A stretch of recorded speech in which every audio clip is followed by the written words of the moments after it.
gusta la letra de este canto? Mediten en ello.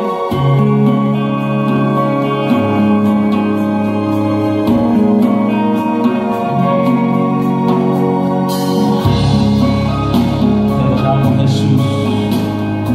Te bendecimos. Vengo a ti, buen Señor. Me presento tal cual soy. Necesito de tu gracia y de tu amor. Al contemplar tu santidad, puedo ver mi condición y declaro tu justicia a mi favor. Revísteme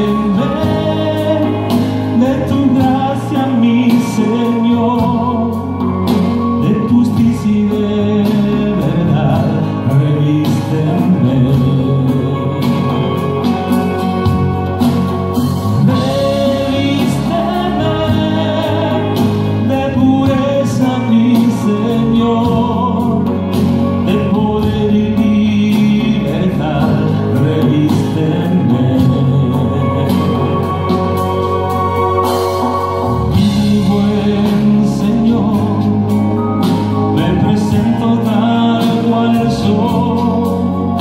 Necesito de tu gracia y de tu amor.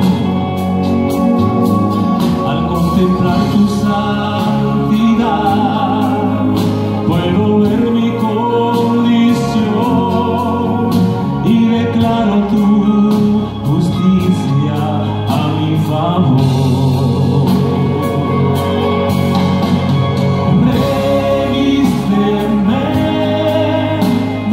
Santidad, Señor, de justicia y de verdad, revísteme. Revísteme de pureza, mi Señor, de poder y verdad, revísteme.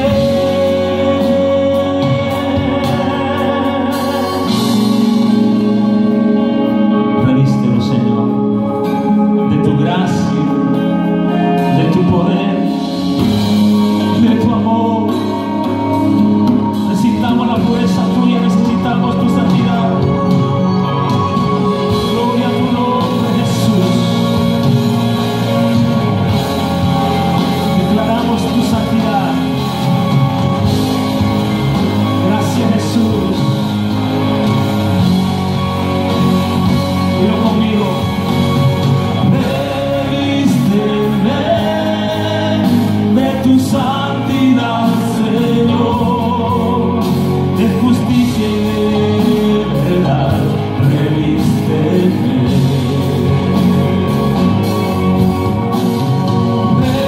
Revísteme de pureza, mi Señor, de poder y verdad, revísteme.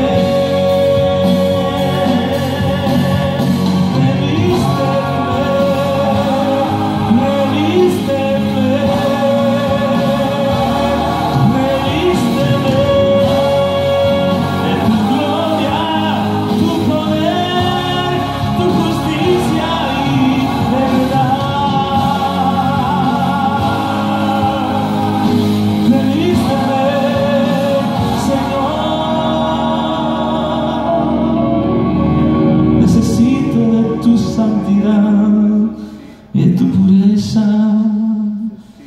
Aleluya. Denle un aplauso fuerte al Señor. Bueno, lo estamos practicando, apenas lo estamos practicando. Vamos a ir entonces a Lucas capítulo 6, versículo 37. Lucas capítulo 6, versículo 37. He titulado este mensaje, esta palabra, el peligro de juzgar. El peligro de juzgar a los demás. Lucas 6:37. Si lo tienen, digan un fuerte, pero un fuerte amén. Que se escuche lejos. Dice así la Biblia, Lucas 6:37. No juzguéis y no seréis juzgados. No condenéis y no seréis condenados. Perdonad y seréis perdonados.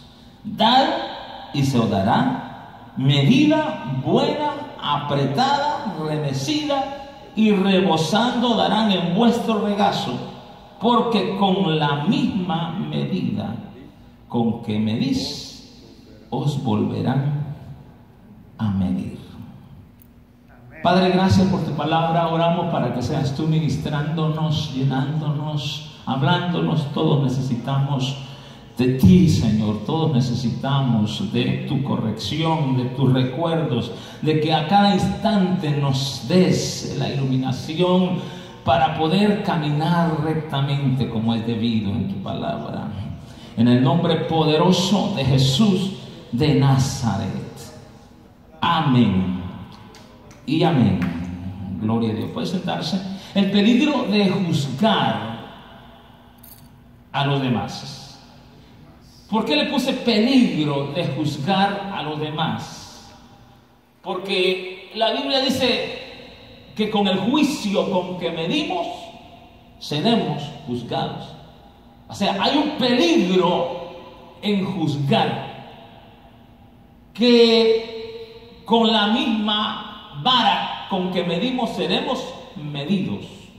Hay peligro en condenar a los demás, porque con esa misma condenación viene consigo una condenación hacia nosotros. Dijo alguien: si yo apunto con un dedo hacia el otro, 4 dedos apuntan hacia mí.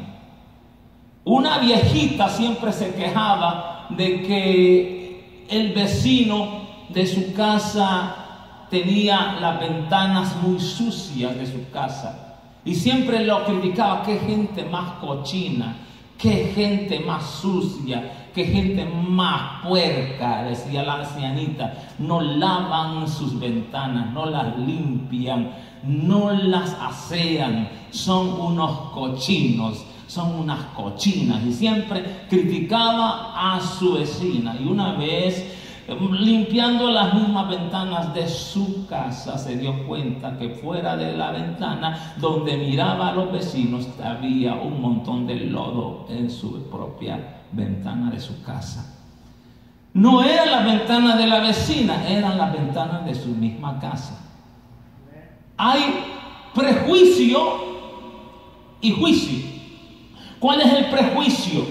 De juzgar antes de verificar si aquello es cierto o falso. Hay algo que debemos de entender, que la Biblia es bien explícita en cuanto a este asunto de juzgar. Hay un juicio que sí, como personas nos corresponde hacer, porque Dios nos creó con libre albedrío, con libre expresión. O sea, podemos nosotros expresar nuestra propia definición de lo que creemos, de lo que es correcto o incorrecto, de hacer un juicio, de ver lo bueno y lo malo, de entender lo falso y lo verdadero. Esa clase de juicio nos es permitido hacer, realizar, o sea, de tener el discernimiento de las cosas. Esa clase de juicio sí es permitido. Pero el juicio que no es permitido por Dios es el condenar a los demás. Es el anticiparse a condenar cierta reputación, ciertas palabras, cierta forma de ser, sin conocer el trasfondo, sin saber el origen de aquello que estamos prejuzgando. Por eso alguien dijo, no juzgues la película antes que termine. No podemos nosotros juzgar algo si no lo conocemos a fondo. No podemos hacer un juicio antes de ponernos en el calzado de la persona. Claro, esta palabra muchos la toman como un pretexto para decirle a la gente que él puede hacer lo que quiere hacer, que no se metan en su vida, y por tanto la persona dice, yo voy a hacer lo que quiera, sin importar a quién estropea, a quién ofende. Esto no fue lo que Cristo quiso decir. Lo que quiso decir el Señor es que nosotros no tenemos la autoridad de enjuiciar a una persona para condenarla, pero sí podemos tener la libertad de expresión para evaluar si aquello es bueno o malo, si aquella persona anda en lo bueno o anda en lo malo, pero simplemente para evaluar, para no caer nosotros en ese error, pero investigar a fondo verdaderamente el asunto sin llegar a levantar falsos testimonios, sin llegar tampoco a tener malos entendidos, porque por la falta de no ahondar a veces en ciertos asuntos y no tener buen juicio de las cosas, se llegan a tener chismes, se llegan a malinformar a las personas, se llegan a enemistarse uno con los demás y precisamente a condenarlas antes de conocerlas. Dicen que la toronja, más bien la naranja, dijo, no me juzgues por mi cara tan llena de hoyos y manchitas que tengo, porque no sabes cómo es mi corazón. ¿Sabes qué? Tengo un corazón dulce. Hay personas que por su porte, por su manera de presentación, por su perfil, aparentan una forma de ser. Y hay personas que son amables, que tienen ya ese carisma, esa gracia, sangre muy aceptable, liviana, no pesada, y tú las puedes juzgar y decir, qué buena persona. Y a una persona tal vez un poco seria, ahí un poco que se mire que no le habla mucho, no habla demasiado, tú dices, ese cree, ese parece ser que si es un tosco, no rudo, este es un mal encachado, este es cara de sargento, cara de caballo, ese ha de ser una persona dura.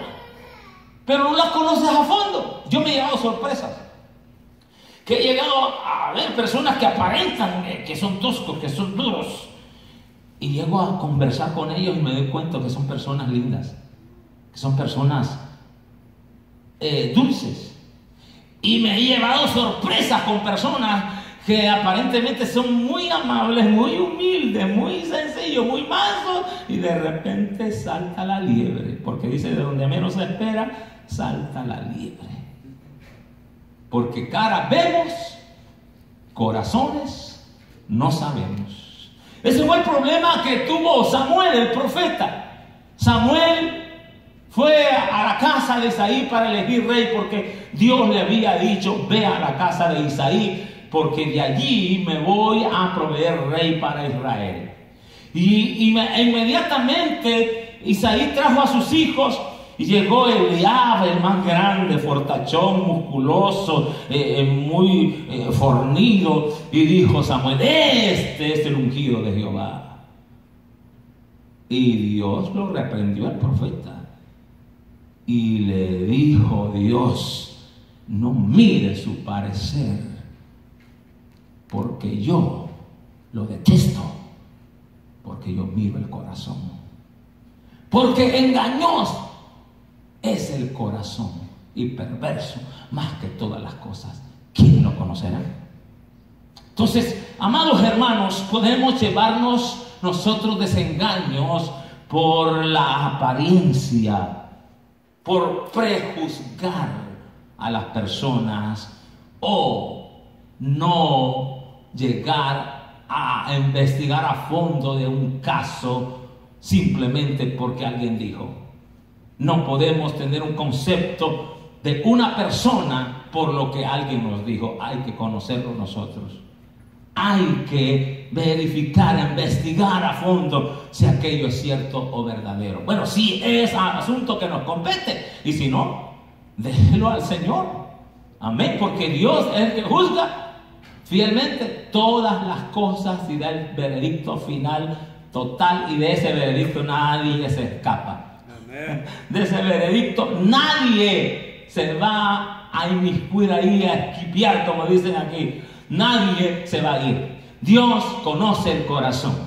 Dios conoce la vida de cada una de las personas. Pero si hay un asunto que tenemos nosotros que investigar y tiene que ver con algo que tenemos que verificar bien, no juzgue la película antes que termine. Llegue a conocer a fondo el asunto y haga un juicio justo en lo que corresponde a aquello, si es cierto o verdadero, si verdaderamente aquello amerita un juicio para evaluación. Entonces, es correcto tener un juicio para discernir entre lo bueno y lo malo. Es correcto hacer un juicio entre las cosas que son verdaderas y falsas, porque entonces creeríamos a todo.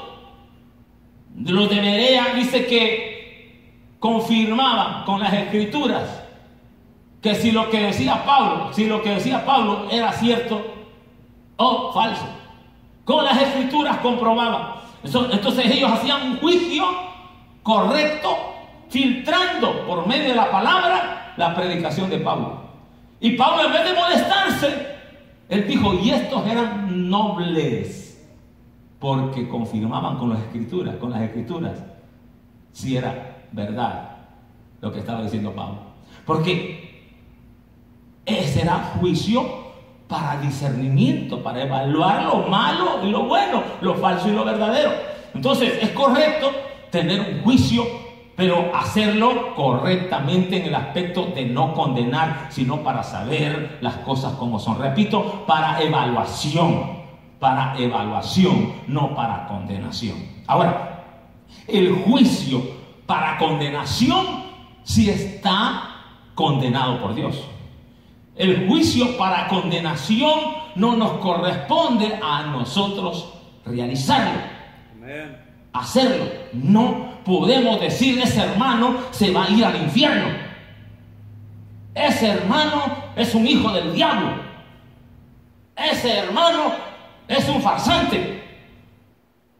No podemos tirar una palabra de condenación así. La Biblia lo prohíbe rotundamente.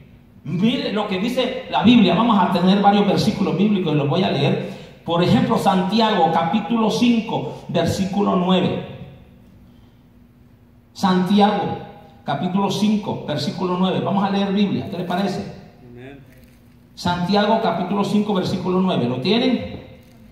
Dice: hermanos, no juzguéis unos contra otros, para que no seáis juzgados. Mirad, el juez está a las puertas. ¿A qué entendemos que el juez está a las puertas? ¿Quién es el juez? Se puede interpretar como el Dios soberano, que es el que dará el juicio final. O también se puede interpretar como el que nos está acusando día y noche, que es Satanás, el diablo, que es el que nos condena, el que nos está acusando día y noche delante de la presencia del Señor. Después vamos a leer lo que dice Apocalipsis, ¿verdad?, acerca de este punto. Veamos lo que dice Romanos 14:13.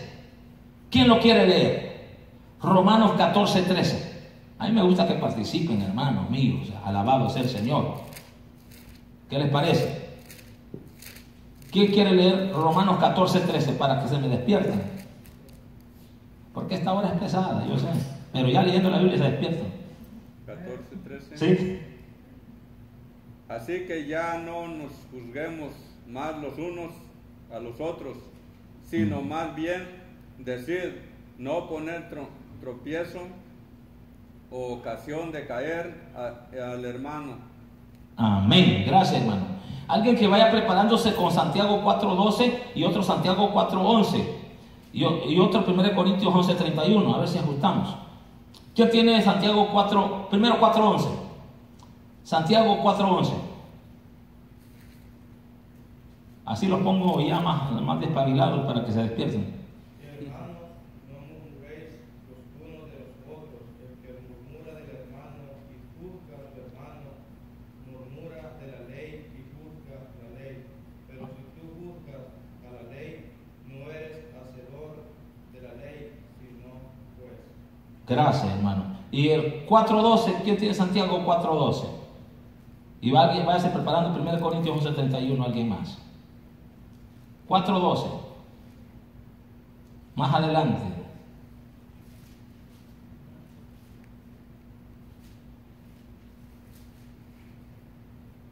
¿Quién lo tiene? Sí, léalo. Uno solo es el dador de la ley, que puede salvar y perder, pero tú, ¿quién eres para que juzgues a otro? ¿Quién es el dador de la ley y juez? Dios.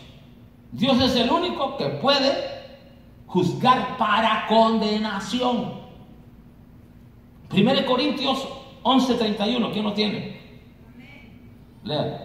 Si pues nos examinaremos a nosotros mismos, no seremos juzgados. Dice aquí, pero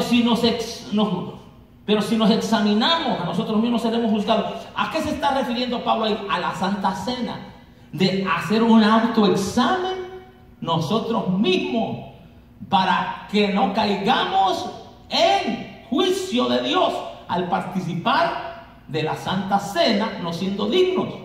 Por eso dice la Biblia que el que come indignamente de la Santa Cena, este juicio come.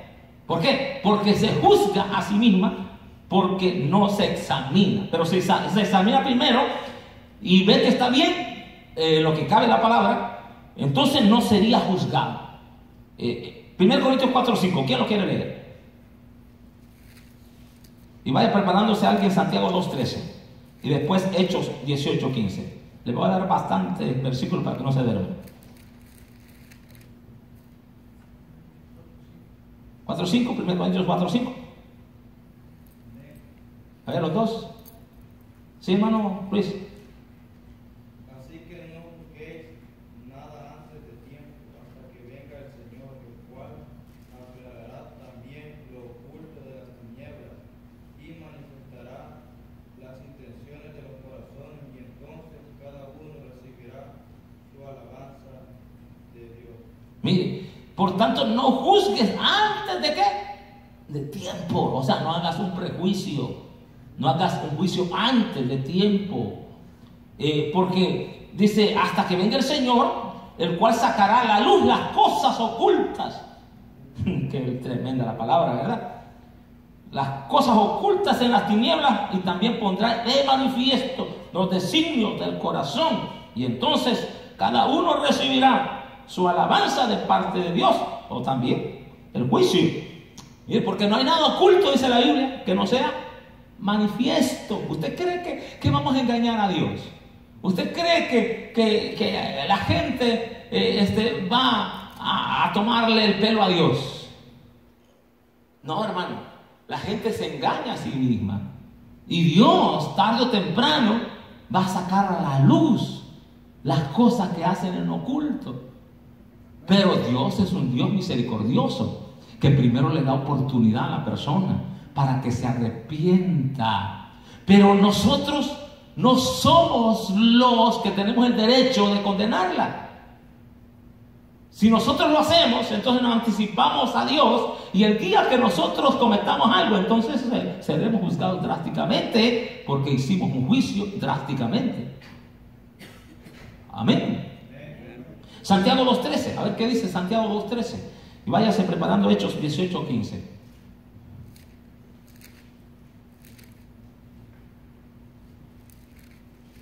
Porque juicio sin misericordia se hará con aquel que no hiciere misericordia, y la misericordia triunfa sobre el juicio. Qué tremenda esta palabra. Dice, porque el juicio sin misericordia para el que no ha mostrado misericordia, la misericordia triunfa sobre el juicio. Entonces, si una persona juzga, juicio sin misericordia le será aplicado. Pero la misericordia triunfa sobre el juicio. Hay mucha gente que son dignas de condenación.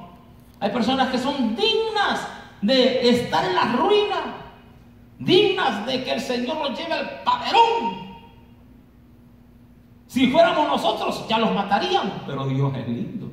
Amén. La misericordia de Dios es para siempre. Amén. Es hasta los cielos. Dios todavía está con los brazos abiertos, y aún el más vil pecador y el más imperfecto tiene misericordia y puede restaurarse y puede volverse a levantar, porque poderoso es Dios para levantarlo. Amén. A ver, ¿qué más? 1 Corintios dijo, ¿cuál es lo que dije? Hechos 18:15, ¿quién lo lee? Y váyase preparando 1 Corintios 4:3, y ahí ya vamos a ir descendiendo.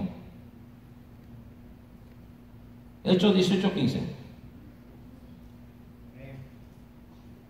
Pero si son cuestiones de palabras y de nombres y de vuestra ley, vedlo por vosotros, porque yo no quiero ser juez de estas cosas. Amén. En cuanto a hay asuntos que verdaderamente en la ley eran drásticas para castigarla, pero ya en la gracia de Dios, Dios es el que evalúa todas las cosas. Por ejemplo, Pablo habló a los corintios de que unos hacían caso del día y otros no lo hacían. Otros no comían carne y otros solo comían legumbres. Pero por causa de estas cosas, dice Pablo, no pongáis tropiezo, ocasión de tropezar al hermano, porque no va a ser porque por la comida se pierda un alma, porque en Cristo murió. Y el que dice, que come, come para el Señor, y el que no come para el Señor. Entonces eso son asuntos, Pablo dijo, de que no debemos de entrar en contienda. Hay hermanos, por ejemplo, yo tengo una hermana en Honduras. Mi hermana mayor, ella es de la iglesia Israel es de Dios del séptimo día. Ellos se ponen chalina, velo, no te comen camarones, no te comen jaivas, no te comen canechos o cangrejos, no te comen crustáceos, menos el huiche, el bagre, el tiburón, no te comen el garrobo, menos, la iguana, menos. Eso, para ellos eso es inmundo. De lo que habla la ley, parece ser, si no me equivoco, el número 16, de las carnes de los animales inmundos y limpios. Entonces ellos, eso está todavía en la ley, tienen el velo de Moisés todavía. Pero ¿sabe? Cuando yo voy allá con ellos y yo me siento a comer con ellos, o vamos a un restaurante, yo no pido cerdo, no pido jaiba, aunque quisiera comérmelo. Yo no como cerdo, pero no lo hago porque prohíba la ley, porque para mí sea malo, sino simplemente por salud. Pero vaya, camarones, yo no pido camarones, yo no pido lo que les ofende a ellos. Yo pido un pollito, una fajita, carnita que diga de vaca, de res, algo que no los ofenda a ellos. Y si yo veo que lo voy a hacer tropezar, pues no hago aquello por amor a ellos. Por ejemplo, yo tengo un hermano, tenemos un pastor ahí en San Miguel de Allende, Guanajuato, que a alguien le llevó una doctrina media rara, que la Coca-Cola tenía sangre, y ellos a partir de esa información, el pastor Rogelio Espinosa, él no toma Coca-Cola. Pues entonces cuando voy yo digo, bueno, deme una Pepsi. Tráigame una Pepsi, no me traiga una Coca-Cola, porque para él le es tropiezo tomar Coca-Cola. Entonces yo me tomo la Coca-Cola cuando estoy solito. ¿Ah? Y tomarme una, quizás a la semana, porque ya me tomo una cada día. Estoy arruinando mi propio cuerpo y el templo del Espíritu Santo. Hay que tener cuidado también con esas cosas. Ahora, pero no hacer que mi libertad sea tropezadero a alguien, porque en Cristo murió. Entonces ya no soy hacedor de la ley, sino destructor de la ley. Entonces hay cosas que tenemos que tener, que por amor al hermano vamos a tener que aguantarnos, soportarnos, ser flexibles. ¿Sí? Es bueno conocernos, hermano. El temperamento, los gustos, la manera de ser de cada uno, es bueno conocernos para podernos familiarizar, llevar bien. Si a un hermano le molesta que yo tome una actitud de chistear, vaya, de ser... Porque hay chistes sanos, ¿verdad? Que sí. Hay chistes sanos. Por ejemplo, nosotros hacemos muchos chistes cuando nos reunimos aquí, nos quedamos todo el día y nos reunimos en la mesa, comemos y estamos chisteando de chistes sanos. Por ejemplo, ¿qué podemos decir? Por ejemplo, ¿saben por qué lloraba el cochinito? ¿Saben por qué? Porque su madre era una cochina. ¿Qué quería ese hombre? Bueno, por ejemplo, hay hermanos que aún esos chistes sanos les molesta. Si ya conociendo al hermano que le molesta esos chistes sanos, pues no voy a chistear así. Voy a conversar más seriamente. Porque está el hermano, les tropiezo. Mire, si aprendiéramos nosotros a relacionarnos bien y a no condenarnos, no a poner tropiezo al hermano, le aseguro que tendríamos una iglesia llena de paz, de armonía y de gozo, donde todos nos sintamos bien aceptables. Pero qué difícil es, ¿verdad? Porque cada temperamento, como estábamos hablando, que hay los